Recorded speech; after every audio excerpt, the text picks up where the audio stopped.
Rusia acaba de abandonar a otro alto general nuevamente. Oleg Makarovich, antes hombre de confianza en las líneas del frente en Ucrania, ahora está varado y aislado en Venezuela, suplicando extradición e ignorado por Moscú. ¿Por qué lo dejaron? Esa es la gran pregunta. Públicamente, el Kremlin lo presenta como un ascenso o reubicación, pero la realidad es mucho más oscura. Makarovich se ha vuelto una carga, un oficial que Rusia preferiría borrar antes que rescatar.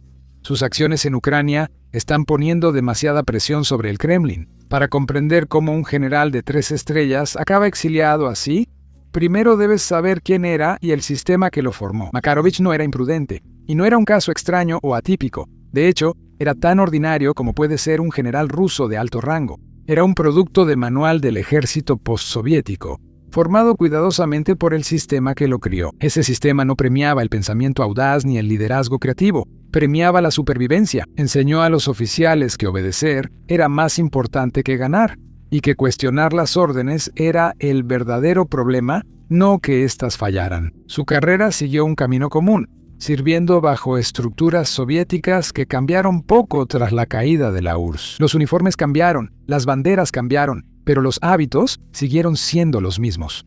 Su educación reforzó esta mentalidad. Las escuelas militares se enfocaban en la jerarquía y la disciplina por encima de todo. Entrenaban a los oficiales para seguir la cadena de mando, no para cuestionarla. El debate se veía como una debilidad y el pensamiento independiente se consideraba un riesgo.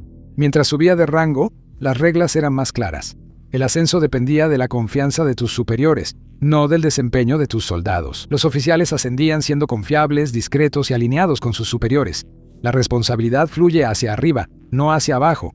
Y Makarovich aprendió bien esas reglas. Él no rompió el sistema, lo dominó y se volvió justo el tipo de general que el ejército ruso buscaba formar. Para cuando Rusia lanzó su invasión a gran escala de Ucrania, Makarovich representaba a toda una generación de oficiales superiores. Eran hombres moldeados por la decadencia, no la reforma, entrenados para cuidar las apariencias y resultados. Ese trasfondo importa porque los fracasos de Rusia en Ucrania no fueron por una sola mala decisión u orden, sino por algo más profundo y peligroso. Este sistema premiaba la lealtad aún en el error y castigaba la honestidad si afectaba la imagen de control.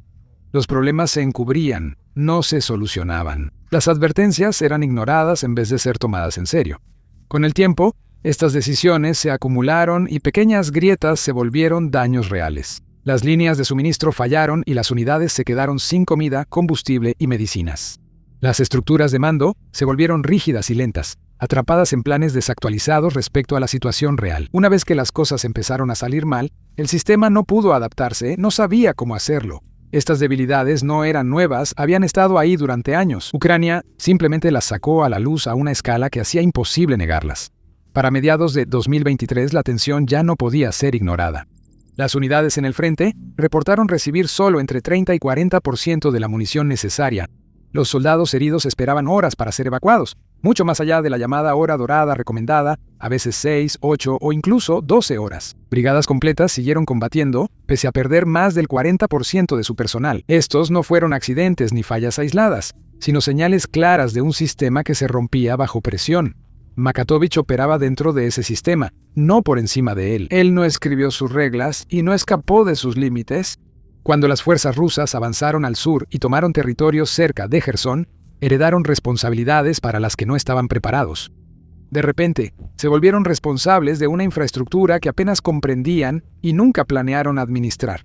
Una estructura era más importante que las demás. La represa de Novakayovka era un enorme proyecto de la era soviética que controlaba el suministro de agua, la electricidad y la agricultura en una gran extensión del sur de Ucrania. Esto no era solo concreto y acero, era la columna vertebral para la supervivencia de la región. Las ciudades dependían de ella, las granjas dependían de ella, comunidades enteras se construyeron alrededor de la estabilidad que proporcionaba. En junio de 2023 esa represa fue destruida. La magnitud del desastre fue enorme y se hizo evidente casi de inmediato. Se estima que 18 kilómetros cúbicos de agua bajaron río abajo con una fuerza abrumadora. Más de 40 pueblos y aldeas quedaron inundados. Más de 80,000 personas se vieron en peligro inmediato. Barrios completos desaparecieron en horas, tragados por el agua antes de que llegaran las advertencias. Las tierras que alimentaban a miles fueron destruidas de inmediato. Colapsaron los sistemas de agua potable en la región. dejando a las comunidades desesperadas y expuestas durante la inundación. No solo arrastró escombros, también envenenó la tierra, mató fauna y destruyó ecosistemas formados en décadas. Cuando el agua retrocedió, el daño permaneció. Los embalses río arriba se secaron y quedaron como llanuras polvorientas sin vida, mientras que las áreas inundadas, río abajo, se volvieron pantanos contaminados y enfermos. Ucrania calculó pérdidas económicas superiores a $14.000 millones. Grupos ambientalistas advirtieron que algunas zonas podrían tardar una generación en recuperarse si es que alguna vez lo logran. Esto no fue un desastre temporal, fue una herida permanente. Rusia negó la responsabilidad de inmediato y Ucrania acusó igual de rápido a las fuerzas rusas. Evaluaciones independientes indicaron destrucción deliberada, no un accidente. La represa estaba bajo control ruso y el acceso era restringido. El momento coincidió con las retiradas defensivas rusas en la región. La lógica, aunque brutal, era simple: inundar el área, frenar el avance ucraniano y asumir el costo civil como daño colateral. En este contexto, el nombre de Makarovich surgió no por anuncios públicos o documentos filtrados, sino por informes de inteligencia y evaluaciones que lo atribuían a altos mandos. Si él dio la orden o la hizo cumplir por la cadena de mando, importaba menos que lo que pasó después. Luego, los investigadores ucranianos lo acusaron en ausencia de violar las leyes de guerra. Señalaron comunicaciones interceptadas y pruebas del campo de batalla que ponían la decisión final en sus manos. Dentro de Rusia, no pasó nada después. No hubo juicio, ni degradación, ni explicación pública. En cambio, hubo una transferencia discreta al extranjero, lejos de periodistas, fiscales y preguntas incómodas para la cadena de mando. Tras el estancamiento de la campaña del sur y la pérdida de Jersón, la vida de Makatovich cambió de forma personal y clara. El liderazgo militar ruso decidió apartarlo. Tenía suficiente rango para culparlo, pero no era tan importante como para que su destitución afectara al sistema. Para ellos, él era el candidato ideal para ser enviado lejos, fuera de los titulares y del alcance. Así maneja el sistema ruso los daños. No lo enfrenta, lo reubica, y en este caso, Venezuela se convirtió en la respuesta. En papel, la asignación parecía respetable. Se mencionaba cooperación militar, entrenamiento, apoyo y asociación estratégica en un lenguaje diplomático firme. Pero la realidad era muy distinta. El puesto en Venezuela no era un avance ni una señal de confianza. Era una zona de espera, un lugar lo suficientemente lejos de Moscú para reducir el riesgo político, un lugar lo suficientemente alejado de Ucrania para acallar preguntas incómodas sobre lo que había pasado allí. Makatovich quedó a cargo del llamado Grupo de Trabajo del Ecuador. Para finales de 2025, esa fuerza contaba con solo 120 personas. Y estaban dispersos por Caracas y otros lugares clave como Maracaibo y La Guerra. Hacían simulacros, operaban drones y practicaban señales y tácticas básicas de infantería. Sin embargo, la misión fue pequeña por diseño y nunca llegó a fortalecer realmente al ejército de Venezuela. Fue más un gesto que un cambio de juego, una presencia simbólica que parecía ofrecer apoyo, pero hacía poco para abordar los problemas reales. En unas fuerzas armadas ya desgastadas por años de abandono en todo el país, la presencia militar rusa nunca superó realmente las 300 personas, su equipo estaba desactualizado, sus órdenes eran vagas y su impacto fue más simbólico que práctico. Makatovich ya no estaba moldeando los acontecimientos, solo los mantenía enterrado en una misión que ofrecía poco propósito y aún menos influencia, y el simbolismo era todo lo que podía hacer. Verás, Venezuela no sufre por falta de entrenamiento, sufre por la inestabilidad. Sus fuerzas armadas han sido vaciadas por la corrupción, el control político y el colapso económico. Más del 30% de los oficiales venezolanos han abandonado el ejército desde 2015. Los salarios cayeron al equivalente de $20 a $40 estadounidenses por mes. La deserción se volvió común a medida que la moral colapsaba. Los instructores rusos no podían solucionar eso, y nunca se esperaba realmente que lo hicieran. Su trabajo era mostrar apoyo, no resolver problemas.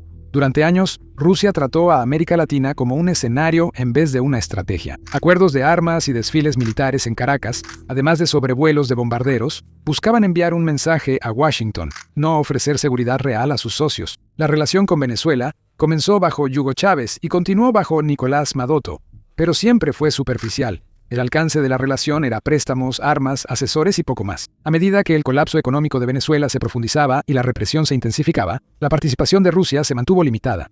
Sus palabras seguían siendo audaces en el papel, pero sus acciones seguían siendo superficiales. Cuando la presión subió, Moscú dudó. Al aumentar los costos, la atención se desvió, cambiando todo para Makatovich. Lo que empezó como una distracción terminó alejándolo. La distancia sin protección es peligrosa para alguien como él. Makatovich ya no influía en los hechos, solo estaba atrapado en ellos. Mientras la situación en Venezuela empeoraba, el peligro crecía, el régimen se aislaba más, las tensiones internas aumentaban, la presión externa también, y Moscú seguía en silencio. Este fue el momento en que la promesa de lealtad finalmente se rompió. Informes actuales indican que Makatovich intenta salir de Venezuela discretamente, sin fanfarria ni protestas públicas. Usa los mismos canales que antes le dieron ascensos y órdenes, en los que confió por años, pero ahora no llevan a nada y sus solicitudes no reciben respuesta. No se está haciendo ningún plan para traerlo de regreso a casa. No hay absolutamente ninguna urgencia, a pesar de que los acontecimientos recientes en el ámbito político de Venezuela podrían cambiar todo lo que ves. El 3 de enero de 2026, las Fuerzas Armadas de Estados Unidos allanaron la casa de Nicolás Maduro en Caracas por la noche. En pocas horas, él y su esposa volaron a Nueva York para enfrentar cargos de tráfico de drogas. La ciudad estalló casi de inmediato. Protestas llenaron las calles. Simpatizantes opositores se enfrentaron a milicias leales y murieron al menos 12 personas. En solo 2 días, la red eléctrica colapsó, dejando los vecindarios a oscuras y filas de comida extendiéndose mientras crecía el pánico. En el segundo día, Delcy Rodríguez fue juramentado rápidamente como líder interino, apoyado por un alto mando militar nervioso. Los ministerios se fracturaron, funcionarios huyeron y asesores extranjeros buscaron salidas. Rodríguez buscó jugar a 2 bandas. Prometió cooperación con Washington en sanciones y drogas, pero insistió en que Maduro era el presidente legítimo. Eso provocó duras críticas de la líder opositora María Corina Machado, quien la calificó como una de las principales artífices de los abusos. Durante todo este tumulto, no llegaron órdenes de evacuación al contingente ruso. Las súplicas de Makarovich para ser evacuado fueron ignoradas, dejándolo varado en un país que cambiaba de alianzas y se desmoronaba rápidamente. Para el Kremlin, este cálculo es brutalmente simple. Makarovich ya no es útil. Él es un recordatorio de Ucrania y de la destrucción en la represa de Kakhovka, una decisión que causó daños por miles de millones, desplazó a decenas de miles y manchó la reputación de Rusia. Defenderlo significaría reabrir preguntas que Moscú no quiere responder. Es demasiado costoso defenderlo y demasiado arriesgado volver a ese tema. Dejarlo atrás resuelve varios problemas de una sola vez. Esto no es inusual. Los oficiales rusos que fracasan o se vuelven incómodos no siempre enfrentan juicios o prisión. Muchos simplemente desaparecen de la vista. Algunos son reasignados a puestos sin sentido. Otros son empujados a roles de asesores sin poder ni influencia real. Algunos desaparecen totalmente en circunstancias poco claras. Los métodos cambian, pero los resultados no. El sistema siempre se protege. La situación de Makatovich implica un riesgo extra.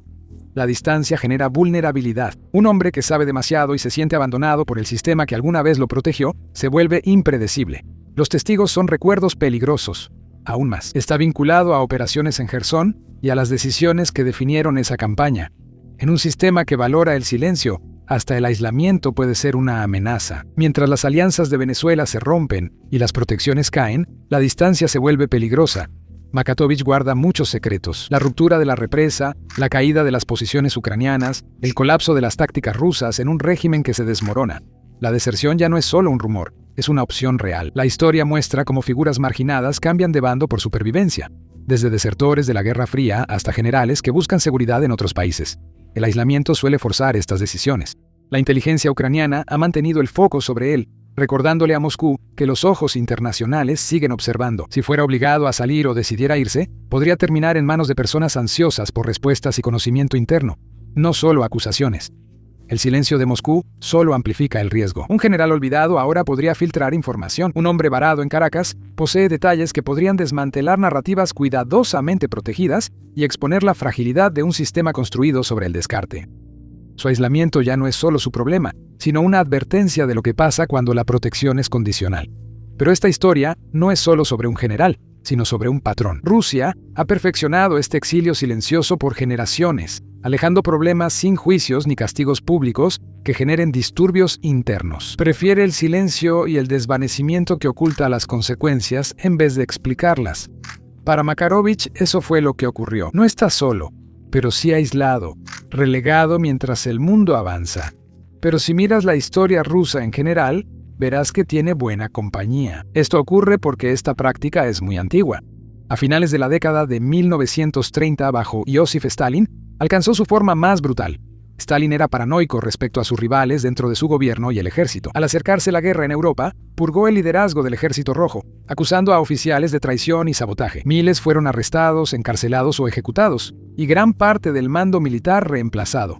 Esto vació el talento y aplastó el pensamiento independiente, debilitando al ejército. Cuando Hitler invadió en 1941, ni los sobrevivientes estaban a salvo tras la Segunda Guerra Mundial. Georgy Zhukov, el general que lideró el asalto final a Berlín y se convirtió en un héroe nacional, cayó en desgracia. Stalin se puso celoso de su fama y lo envió a un distrito remoto cerca de Odessa. En 1946, lejos de Moscú y bajo vigilancia constante, Zhukov se convirtió en un exiliado interno, una forma de neutralizar a un líder que antes era de confianza sin espectáculo ni explicación. Solo volvió tras la muerte de Stalin, bajo Putin. El exilio silencioso se modernizó, basado en su experiencia en inteligencia. Los generales caídos en desgracia reciben lo que llaman exilio, pero con uniforme. Los mandan a trabajos lejanos o sin futuro, mostrando desconfianza. La lealtad importa solo para mantener el control. La guerra en Ucrania aceleró este proceso. En 2022, más de una docena de altos comandantes fueron despedidos o reasignados tras los primeros reveses. Sergei Serovikin, antes conocido por su enfoque duro en Siria, asumió el mando en Ucrania, pero fue sospechoso de tener vínculos con un motín. En 2023, desapareció del frente y asumió un papel de coordinación discreto, lejos de las batallas principales. Iván Popov, quien lideraba el 58 Ejército, criticó abiertamente la escasez en 2023. Fue destituido y arrestado por cargos de fraude antes de ser enviado de regreso a un peligroso mando en el frente en 2025. Alexander Lapin supervisó las retiradas y derrotas en Limán, Kharkov y Kursk. Fue destituido del servicio en septiembre de 2025 y colocado en un puesto civil de asesor en Tardistán, enfocado en veteranos aislados y despojados del mando. Salió discretamente y guardó silencio. Estas acciones siguen una lógica familiar. El exilio debilita la iniciativa, fomenta la cautela y motiva a los oficiales a obedecer en vez de pensar por sí mismos. Para finales de 2025, las bajas rusas en Ucrania estaban en cientos de miles, y el mensaje era claro: la utilidad está por encima de todo. Los oficiales descubren que los errores pueden llevar a la irrelevancia, no siempre a juicio. Los aliados notan que los compromisos desaparecen cuando suben los costos. Makatovich es uno más de muchos generales apartados cuando mantenerlos se vuelve costoso.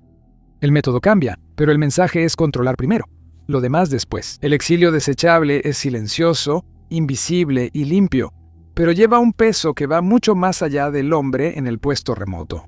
Para Moscú, para el ejército, para el sistema mismo, es una advertencia. En el momento en que dejas de tener valor, te dejan atrás. Entonces, tras todo eso, ¿qué sigue para Makatovich? La respuesta no es sencilla. Esto se debe a que la historia y la geopolítica actual plantean varios caminos, cada uno con riesgos para él, Rusia y la región. Su situación está determinada por las prioridades de Moscú, la presión de Estados Unidos y el hecho de que él mismo es un conocimiento peligroso. El Kremlin preferiría tener el control. Rusia probablemente lo regresará a casa, presentándolo como una rotación o reasignación rutinaria para evitar vergüenza, algo habitual para el Kremlin. Sergei Serovikin, apartado por sospechas de vínculos con el motín de Purgoshin, fue enviado discretamente a África, pero siguió en el círculo. Para Makarovich, la diplomacia podría abrir una oportunidad.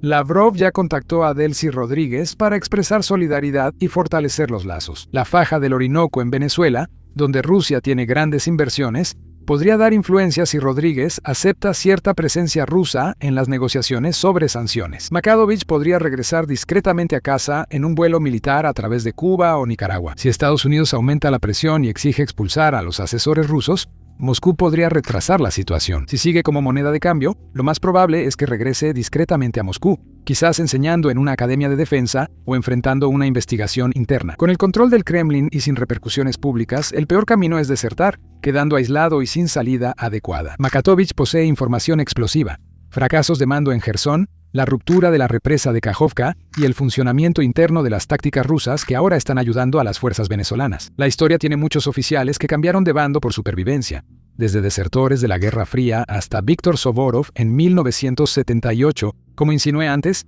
si la presión de Estados Unidos obliga a Rodríguez a cortar lazos con Rusia, Makatovich podría comunicarse por canales alternos, ofreciendo inteligencia a cambio de protección. La oposición o diplomáticos de EU podrían facilitarlo. Sintiendo abandono, podría filtrar datos por apps encriptadas o intermediarios. Para Washington es una mina de inteligencia. Para Makarovich sería una nueva vida protegida, pero perdería a su familia y temería represalias del Kremlin. Otra posibilidad sombría es la expulsión o arresto por el nuevo régimen venezolano. Washington presiona a Rodríguez para romper lazos con Rusia, Irán y Cuba a cambio de ayuda y alivio de sanciones. lo que podría desmantelar rápidamente la Fuerza de Tarea Ecuador. Incluso podrían extraditar a Makarovich a Ucrania para ser juzgado, como ocurrió con Maduro por narcotráfico. Su pequeño contingente, disperso entre Caracas, Maracaibo y la guerra, no tiene poder para resistir. El resultado sería una humillación pública para Rusia. Mientras Makarovich enfrenta interrogatorio, juicio o un intercambio discreto, la presencia de Moscú en América Latina se debilitaría, enviando un mensaje claro a aliados como Nicaragua. La protección rusa es condicional, no está garantizada. Cada camino depende de una diplomacia ágil, la influencia de Estados Unidos, la supervivencia de Rodríguez y los cálculos de Putin. Mientras la guerra en Ucrania continúa, Makarovich sigue varado. Él es una prueba clave del alcance global de Rusia. Los generales son solo herramientas. Se mantienen, intercambian o descartan según convenga. Mientras el polvo se asienta en Caracas, las consecuencias superan el destino de un hombre. Para Moscú, el cálculo es estrictamente racional. La lealtad se recompensa solo mientras es útil. Si resulta costosa, se vuelve prescindible. Esto aplica a aliados, oficiales y civiles por igual. La historia que inicia con la explosión de una represa y termina con un general varado no trata de tragedias personales, sino de cómo el poder rechaza la rendición de cuentas. Rusia no ha fallado en salvar a Makarovich. Simplemente elige no hacerlo. Esa decisión resuena mucho más allá de Venezuela. Esto muestra a los socios que la protección es condicional y a los oficiales que el servicio no garantiza seguridad. Y al mundo, le revela que detrás del lenguaje de fuerza y lealtad hay un sistema construido sobre la desechabilidad. Makarovich no es una excepción, es un caso de estudio. Uno que conecta pueblos ucranianos inundados, un estado latinoamericano en colapso y una cultura militar que resuelve sus problemas ocultándolos de la vista. Y ese es el cierre final del argumento. Rusia no apoya a sus aliados, no apoya a sus generales, apoya lo que le conviene. Cuando los costos aumentan, se hace a un lado, dejando daños atrás y llamándolo estrategia. Esa es la manera rusa. Uno de los problemas de hacer videos como estos, donde mostramos muchos ataques con drones, incluso si ningún soldado ruso resulta herido. YouTube usualmente desmonetiza o restringe nuestros videos. De hecho, en la última semana, tuvimos 4 videos de guerra que fueron desmonetizados. Según YouTube, mostrar ataques con drones o imágenes del frente no es apto para anunciantes, por lo que los videos se restringen. Pero esta es la realidad de la guerra moderna, y esta es la guerra que los ucranianos están luchando y en la que están tratando de sobrevivir.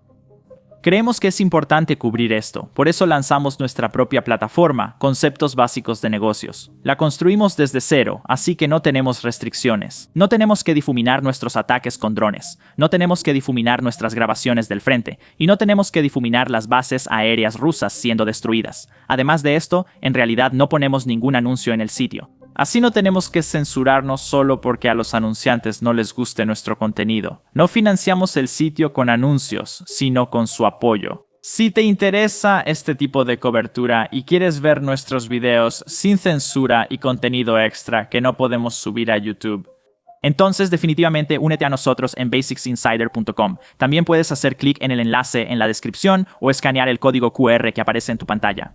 Al unirte puedes ver todo el contenido que ya hemos subido y todos los videos que subiremos en el futuro. También estarás apoyando nuestra cobertura y canal. Muchas gracias. Soy Sam y nos vemos en el próximo video.